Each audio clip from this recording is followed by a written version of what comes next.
Hi there, and I am Scott Keeler with SolutionWolf.com, and today continuing with the series on um, the education of thought.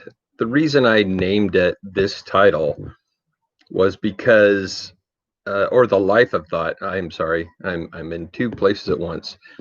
The reason I named this series the life of thought is because our education system has grown throughout the past and has kind of hit a dead end that the masses of people have just accepted as the norm when we really need to move on and advance. When a lot of people think about education and where it came from. Let's take the 1800s for example. In our 19th century, let's go to 1805 or maybe 1824 or 1844. And what is our thoughts about education at that time? Well, a lot of us think of one room cabins and a class full of kids anywhere from the ages of 5 years old until 16 or 17. I mean, just depending on where it was. Normally by the time they were like 12 or 13 years old, that was the end of their schooling. However, on the East Coast, in the bigger places like New York and Boston and those, school was something that was getting more and more regulated to classroom size and the same age groups. And what we had seen is we took the European model of getting kids basically reading, writing, and arithmetic spelled with a A instead of an R. Some of you guys will get that. Anyway, the challenge was there wasn't a lot of thought in how education was going to help us because the masses of people worked on the farm. They didn't need to have that many skills. And then came the industrial age where you worked in a factory and basically you just had on the job training. And what they had learned is the people that were going to get ahead, the people that were going to get the higher paying jobs, were going to be those that went to universities. Well, universities started for some people at the age of 13 or 14, did depending on where you were, what the requirements were for the universities. And if we look back over in Europe, as of right now, there are still, kids that are 15 years old that are starting to go to university. Well, the requirements are much different over there, but this is where we get a lot of our beginning parts of education.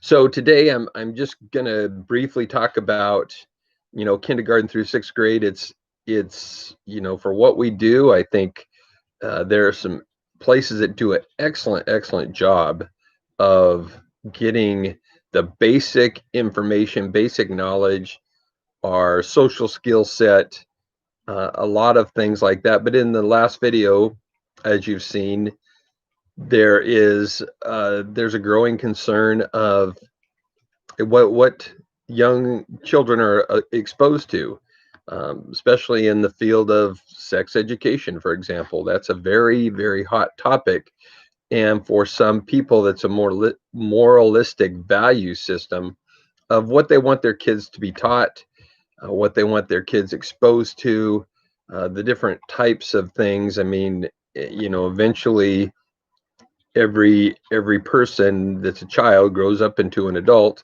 and they will have to make their own decisions. However, we all know that a lot of times our decisions are based on our environment of where we grew up, what those influences were, and most of the time, we follow in those exact same footsteps. If you were, I'm just giving an example, if you were a Catholic and you grew up in that system and you kept with that faith, chances are very high that you're going to continue to be a Catholic, or a Mormon or Protestant, whatever the case may be, is your religion background. And I'm not doing the topic of religion here today. I'm just saying that that has had a big influence on our educational system, because as children begin to read, they read whatever material they're exposed to, whether it be the Bible, whether it be the Book of Mormon, whether it be the Quran. You know, they're going to read what has been written down for them to absorb and become part of their mindset. So this is a very important time in our history, because what we're going to see is we're going to see more and more online. We're going to see more stay-at-home moms, or stay-at-home. I take that back. That's kind of a prejudice thing. However, I do believe, my own personal opinion is, I think moms are better suited to expose their kids in the beginning to a lot of the educational process than dads are. That's just my biased belief. And I think that that by no means says that that is a standard. I mean, every unique individual has their unique talents, and there are some men that would be fantastic at teaching young children, and some females that would be just terrible at it, and vice versa. So, and maybe the split is maybe 51-49. I don't know. Maybe I'm totally wrong, but please forgive me on that aspect. It's just my own personal bias.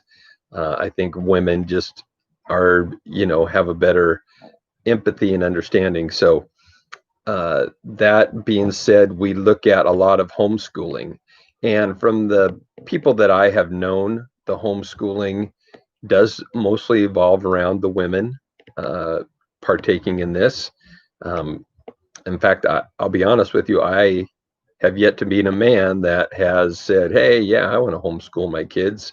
And again, I don't have a very big, you know, data set of people that I've talked to. I haven't talked to millions of people. I've, talked to a handful here and there. So, again, like I said, please forgive me. My statistics on that are not, at all representative of what the masses might be out there. So anyway, with that said, I'm going to end this video.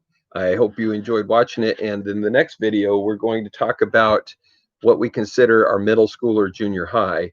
And this is the crux of where kids start to find their identity, and they start to, get to that stage where, hey, maybe everything I've been taught is not the greatest. So again, Scott Keeler, Solution Wolf.